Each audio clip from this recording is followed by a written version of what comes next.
ರಾಷ್ಟ್ರದಲ್ಲಿ ಶುರುವಾಗಿರುವಂತಹ ಯುದ್ಧ ವಿಶ್ವ ವಿನಾಶದ ಮುನ್ಸೂಚನೆ ನೀಡುತ್ತಿದೆ. ಅಮೆರಿಕ ನಿದ್ದೆಗೆಡಿಸಿರುವಂತಹ ಇರಾನ್ ಶತ್ರುಗಳ ಪಾಲಿಗೆ ಸಿಂಹ ಸ್ವಪ್ನವಾಗಿದೆ. ಹೀಗಾಗಿ ಸರ್ವನಾಶದ ಯುದ್ಧಗಳು ಶುರುವಾಗಿದ್ದು ಕರುನಾಡಲ್ಲಿ ಪೆಟ್ರೋಲ್ ಗ್ಯಾಸ್ ಗಂಡಾಂತರ ದಿನೇ ದಿನೇ ಹೆಚ್ಚಾಗ್ತಾನೇ ಇದೆ.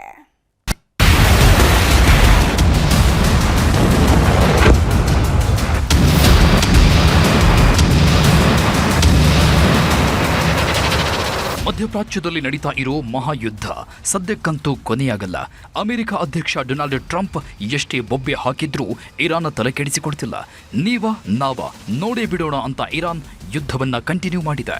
ತಲೆ ಕೆಡಿಸಿಕೊಂಡಿರೋ ಅಮೆರಿಕ ಅಧ್ಯಕ್ಷ ಟ್ರಂಪ್ಗೆ ಶಸ್ತ್ರಗಳ ಮೂಲಕವೇ ಇರಾನ್ ಉತ್ತರ ಕೊಡ್ತಿದೆ. ಬರೀ ಇಸ್ರೇಲ್, ಅಮೆರಿಕ, ಕೊಲ್ಲಿ ರಾಷ್ಟ್ರಗಳಿಗೆ ದಾಳಿ ಮಾಡ್ತಾ ಇದ್ದ ಇರಾನ್ ಇವತ್ತು ಪಾಕಿಸ್ತಾನ, ಬ್ಯಾಂಕಾಕ್ಗೂ ಶಾಕ್ ಕೊಟ್ಟಿದೆ. ಟ್ರಂಪ್ ಮಾತು ಕೇಳಿಕೊಂಡು ಹರ್ಮುಜ್ ಜಲಮಾರ್ಗ ದಾಟಲು ಹೋದ ಹಡಗುಗಳನ್ನೇ ಇರಾನ್ ಬಾಂಬ್ ಹಾಕಿ ಎಚ್ಚರಿಕೆ ನೀಡಿದೆ. ಪಾಕಿಸ್ತಾನದ ತೈಲ ಹಡಗನ್ನೇ ಬ್ಲಾಸ್ಟ್ ಮಾಡಿದ ಇರಾನ್. ಅಮೆರಿಕದ ಡೊನಾಲ್ಡ್ ಟ್ರಂಪ್ ಅವರ ಸೇನೆ ಭದ್ರತೆ ಕೊಡ್ತಿದೆ ಅಂತ ಪಾಕಿಸ್ತಾನ ಇರಾನ್ ಮುಂದೆ ಬಾಲ ಬಿಚ್ಚಿದ್ದಕ್ಕೆ ಸಿಕ್ಕಿರುವ ಬಹುಮಾನ ಇದು. ಒಂದು ಕಡೆ ಇರಾನ್ ಅಮೆರಿಕ ಮಧ್ಯೆ ಮಾತುಕತೆಗೆ ಬ್ರೋಕರ್ ಕೆಲಸ ಮಾಡ್ತಿರೋ ಪಾಕಿಸ್ತಾನ ಹಾರ್ಮುಜ್ ಜಲಮಾರ್ಗದಿಂದ ತೈಲ ಹಡಗನ್ನ ಶಿಫ್ಟ್ ಮಾಡಿತ್ತು.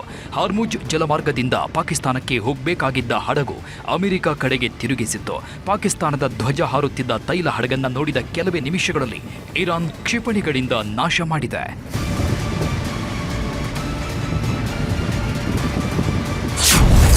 ಬ್ಯಾಂಕಾಕ್ ಮಯೂರಿಯು ಕೇಶ್ಮ್ ಬಳಿ ಸರ್ವನಾಶ. ಹಾರ್ಮುಜ್ ಜಲಮಾರ್ಗದಿಂದ ಅಮೆರಿಕ ಕಡೆಗೆ ಹೋಗ್ತಾ ಇದ್ದ ಬ್ಯಾಂಕಾಕ್ನ ಹಡಗು ಇದು.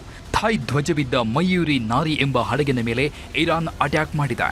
ಇರಾನ್ನ ಕೇಶ್ಮ್ ದ್ವೀಪದ ಬಳಿ ಇದ್ದ ಹಡಗನ್ನ ಇರಾನ್ ಓಡಾಯಿಸಿದೆ. ಅಮೆರಿಕಾಗೆ ಯಾರೇ ಬೆಂಬಲವಾಗಿ ನಿಂತರೂ ಇರಾನ್ ಸುಮ್ಮನಿರಲ್ಲ ಅಂತ ಎಚ್ಚರಿಕೆಯನ್ನು ಕೊಟ್ಟಿದೆ. ಹಾರ್ಮುಜ್ ಜಲಸಂಧಿಯನ್ನ ದಾಟಲು ಧೈರ್ಯ ಮಾಡಬೇಡಿ, ಇರಾನ್ನಿಂದ ಅನುಮತಿ ಪಡೆದವರಿಗಷ್ಟೇ ಹೊರ ಹೋಗಲು ಅವಕಾಶ ಅಂತ ಖಡಕ್ ಎಚ್ಚರಿಕೆಯನ್ನು ಇರಾನ್ ರವಾನಿಸಿದೆ. ಸಮುದ್ರದಿಂದಲೂ ಸಣ್ಣ ಸಣ್ಣ ನೌಕಾ ಹಡಗುಗಳ ಮೂಲಕ ಇರಾನ್ ಹಾರಿಸ್ತಿರೋ ಕ್ಷಿಪಣಿಗಳು ಅಮೆರಿಕ ನೌಕೆಗಳನ್ನ ಸಮುದ್ರದಲ್ಲೇ ಸಮಾಧಿ ಮಾಡ್ತಿದೆ. ನೆಲ, ಜಲ, ವಾಯು ಮಾರ್ಗ ಎಲ್ಲೇ ಆಗ್ಲಿ, ಯಾರೇ ಆಗ್ಲಿ ಇರಾನ್ ಗಡಿ ದಾಟೋಕೆ ಅನುಮತಿ ಪಡೆಯದಿದ್ರೆ ಇದೇ ಗತಿ ಅಂತ ವಿಡಿಯೋನೂ ಕಳಿಸಿದೆ. ಇದಿಷ್ಟೇ ಅಲ್ಲ, ಇರಾನ್ ಸಾವಿನ ಡ್ರೋನ್ಗಳಿರುವ ಗೋಡೌನ್ಗಳ ವಿಡಿಯೋವನ್ನು ಇರಾನ್ ಹರಿಬಿಟ್ಟಿದೆ. ಇರಾನ್ ಪಾಲಿನ ಶತ್ರುಗಳ ಸಂಹಾರಕ್ಕೆ ಸಾವಿರ ಡ್ರೋನ್ಗಳು ರೆಡಿಯಾಗಿವೆ ಅಂತ ಸಂದೇಶ ಕಳಿಸಿದೆ.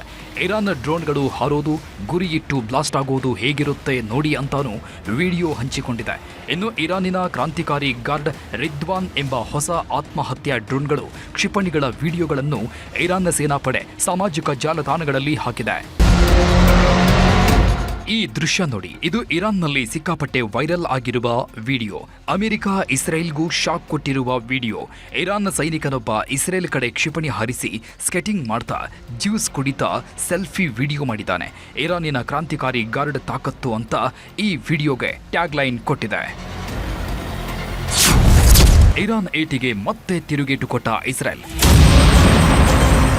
ಇದು ಇಸ್ರೇಲ್ ಸೇನೆ ಬಿಡುಗಡೆ ಮಾಡಿರೋ ವಿಡಿಯೋ. ಇಸ್ರೇಲ್ ದೇಶದ ಶತ್ರುಗಳನ್ನ ಸಂಹಾರ ಮಾಡೋವರೆಗೂ ವಿರಮಿಸಲ್ಲ, ಹೆಜ್ಬುಲ್ಲಾ ಉಗ್ರ ಸಂಘಟನೆಯನ್ನ ಮಣ್ಣಲ್ಲಿ ಮಣ್ಣಾಗಿಸೋವರೆಗೂ ಯುದ್ಧ ನಿಲ್ಲಿಸಲ್ಲ ಅಂತ ಇಸ್ರೇಲ್ ಸೇನಾಧಿಕಾರಿಗಳು ಇರಾನ್ಗೆ ತಿರುಗೇಟು ಕೊಟ್ಟಿದ್ದಾರೆ.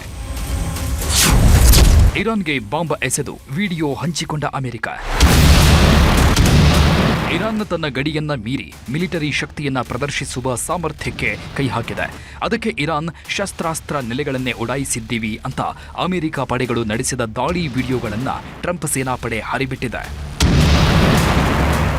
ಇನ್ನು ಇರಾನಿನ ಯುದ್ಧ ಸಾಮಗ್ರಿಗಳ ಸಂಗ್ರಹಣಾ ಸೌಲಭ್ಯಗಳೆಲ್ಲ ಸರ್ವನಾಶ ಮಾಡ್ತಿದ್ದೀವಿ ಅಂತ ಅಮೆರಿಕ ಇರಾನ್ ಶಸ್ತ್ರಾಗಾರವನ್ನ ಉಡಾಯಿಸಿದೆ. ಇರಾನ್ ಸೇನಾ ಶಕ್ತಿ ಎಷ್ಟಿದೆ ಅನ್ನೋದು ಅಮೆರಿಕಾಗೂ ಲೆಕ್ಕ ಸಿಗ್ತಿಲ್ಲ. ಇಸ್ರೇಲ್ ನೆಲವನ್ನಂತೂ ಇರಾನ್ ಧ್ವಂಸ ಮಾಡಿಬಿಟ್ಟಿದೆ. ಇನ್ನೊಂದು ಕಡೆ ಅಮೆರಿಕಾನು ದಾಳಿಯನ್ನ ತೀವ್ರಗೊಳಿಸಿದೆ. ಇದೆಲ್ಲದರ ಮಧ್ಯೆ ಯುದ್ಧ ನಿಲ್ಲಿಸಲು ಅಮೆರಿಕ ಅಧ್ಯಕ್ಷ ಷರತ್ತುಗಳನ್ನ ಹಾಕಿ ಇರಾನ್ಗೆ 5 ದಿನ ಡೆಡ್ಲೈನ್ ಕೊಟ್ಟಿದ್ರು. ಆದರೆ ಇರಾನ್ ಬಗ್ಗಿಲ್ಲ. ಈಗ ಮತ್ತೆ ಮಧ್ಯಸ್ಥಿಕೆ ಮಾತುಕತೆಗೆ ಟ್ರಂಪ್ 10 ದಿನ ಅವಧಿ ವಿಸ್ತರಿಸಿದ್ದಾರೆ. ಏಪ್ರಿಲ್ 6ರಿಂದ ರಾತ್ರಿ 8 ಗಂಟೆಯವರೆಗೂ ಅಮೆರಿಕ ಸುಮ್ಮನಿರಲಿದೆ ಅಂತ ಪೋಸ್ಟ್ ಹಾಕಿದ್ದಾರೆ. ಆದರೆ ಇದು ಇರಾನ್ ಸರ್ಕಾರದ ಕೋರಿಕೆ ಅಂತಾನೂ ಉಲ್ಲೇಖಿಸಿದ್ದಾರೆ. ಆದರೆ ಇರಾನ್ ನಾವು ತಲೆ ತಗ್ಗಿಸೋದಿಲ್ಲ ಅಂತ ತಿರುಗೇಟು ನೀಡಿದೆ. ಇದನ್ನೆಲ್ಲ ನೋಡ್ತಿದ್ರೆ 28 ದಿನ ಮುಗಿಸಿರೋ ಈ ಮಹಾಯುದ್ಧ ಇನ್ನೆಷ್ಟು ದಿನ ನಡೆಯುತ್ತೆ ಅನ್ನೋದಕ್ಕೆ ಯಾರ ಹತ್ರನೂ ಉತ್ತರವಿಲ್ಲ. ಕರುನಾಡನ್ನ ಆವರಿಸಿದ ಪೆಟ್ರೋಲ್ ಗ್ಯಾಸ್ ಗಂಡಾಂತರ. ಇಡೀ ದೇಶದಲ್ಲಿ ಗ್ಯಾಸ್ ಗಂಡಾಂತರ ಆವರಿಸಿಕೊಂಡಿದೆ. ಹೋಟೆಲ್ ಉದ್ಯಮ ಅಲುಗಾಡುವುದಕ್ಕೆ ಶುರುವಾಗ್ತಾ ಇದ್ದಂತೆ ಕೇಂದ್ರ ಸರ್ಕಾರ ಕಮರ್ಷಿಯಲ್ ಸಿಲಿಂಡರ್ ಪೂರೈಕೆ ಪ್ರಮಾಣ ಹೆಚ್ಚಳ ಮಾಡಿದೆ. 50% 70% ಕಮರ್ಷಿಯಲ್ ಗ್ಯಾಸ್ ಪೂರೈಕೆ ಹೆಚ್ಚಿಸಿದ್ದು ಹೋಟೆಲ್ ಸೇರಿ ಹಲವು ಉದ್ಯಮಿಗಳಿಗೆ ಗುಡ್ ನ್ಯೂಸ್ ಕೊಟ್ಟಿದೆ. ಹೀಗಾಗಿ ಬಂದ್ ಭೀತಿಯಲ್ಲಿದ್ದ ಹೋಟೆಲ್ಗಳಿಗೆ ಮರುಜೀವ ಬಂದಂತಾಗಿದೆ. ಸರ್ಕಾರ ಏನೋ ಕಮರ್ಷಿಯಲ್ ಸಿಲಿಂಡರ್ ಪೂರೈಕೆ ಹೆಚ್ಚಿಸ್ತೀವಿ ಎಂದಿದೆ. ಆದರೆ ಹೋಟೆಲ್ನವರಿಗೆ ಮಾತ್ರ ಪರದಾಟ ತಪ್ಪಿಲ್ಲ. ದಿಕ್ಕು ಕಾಣದಂತಾದ ಸಣ್ಣ ಪುಟ್ಟ ಹೋಟೆಲ್ನವರು ಸೌದೆ ಒಲೆ ಮೊರೆ ಹೋಗಿದ್ದಾರೆ. ಕೊಪ್ಪಳದ ಖಾನಾವಳಿ ಮಾಲೀಕರು ಸೌದೆ ಒಲೆಯಲ್ಲಿ ಅಡುಗೆ ಮಾಡ್ತಾ ಇದ್ದು 25 ವರ್ಷದಿಂದ ಸೌದೆ ಒಲೆಯಲ್ಲೇ ಅಡುಗೆ ಮಾಡ್ತಾ ಇದ್ದೆವು. 1 ವರ್ಷದ ಹಿಂದಷ್ಟೇ ಅಡುಗೆ ಅನಿಲ ಬಳಸ್ತಾ ಇದ್ದೆವು. ಈಗ ಸಿಲಿಂಡರ್ ಸಿಗದೆ ಮತ್ತೆ ಒಲೆಯಲ್ಲೇ ಅಡುಗೆ ಮಾಡ್ತಾ ಇದ್ದೇವೆ. ಸೌದೆ ಒಲೆಯಲ್ಲಿ ಮಾಡುವ ಅಡುಗೆಯ ರುಚಿಯೇ ಬೇರೆ ಎಂದಿದ್ದಾರೆ.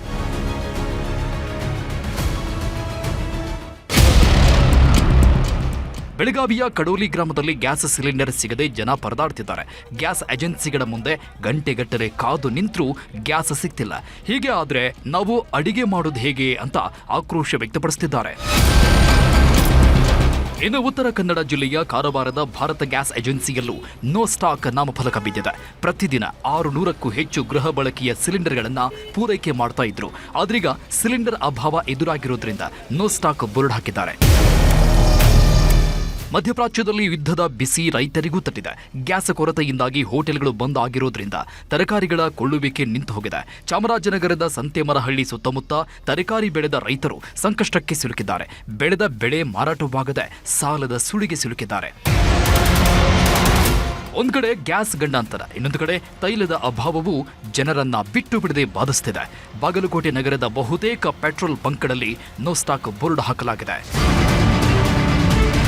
ಇನ್ನು ಕಲಬುರಗಿಯಲ್ಲಿ ತೈಲ ಅಭಾವದ ವದಂತಿ ಹಬ್ಬುತ್ತಿದ್ದಂತೆ ಗ್ರಾಮೀಣ ಭಾಗದ ಜನ ಬ್ಯಾರೆಲ್ಗಳಲ್ಲಿ ಡೀಸೆಲ್ ಪೆಟ್ರೋಲ್ನ ತುಂಬಿಸಿಕೊಳ್ತಾ ಇದ್ದಾರೆ. ಪೆಟ್ರೋಲ್ ಬಂಕ್ಗಳಿಗೆ ಎತ್ತಿನ ಬಂಡಿಗಳಲ್ಲಿ ಬ್ಯಾರೆಲ್ ತಂದು ಪೆಟ್ರೋಲ್ ಡೀಸೆಲ್ನ ತುಂಬಿಸಿಕೊಳ್ತಾ ಇದ್ದಾರೆ.